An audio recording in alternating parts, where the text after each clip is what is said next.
না প্লেটের জন্য ন্যাচারাল নর্মাল ধরেন ক্লোরিন দিতে পারতো, ধরেন নিমও কাজ করবে, নিম পাউডার কিংবা ওগুলো কাজ করবে।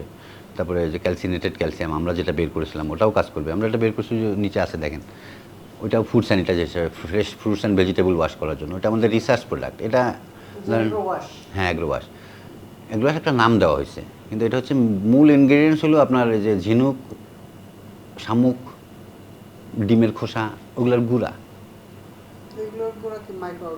অ্যান্টিমাইক্রোবিয়াল, অ্যান্টি ফাঙ্গাল এবং অ্যান্টি হেলমিনস সব প্রপার্টি আছে এটার মধ্যে। কিন্তু ওইটা হইতে হবে কি, শুধু গুঁড়া করলেই হবে না, গুঁড়াটাকে একটা নির্দিষ্ট সাইজে নিয়ে আসতে হবে। যখন সাইজটা হবে 5 থেকে 12 মাইক্রন, ওই পজিশনে আসলে সে তার সব প্রপার্টিসগুলো শো করে। তখন তার আগ পর্যন্ত কিন্তু শো করে না।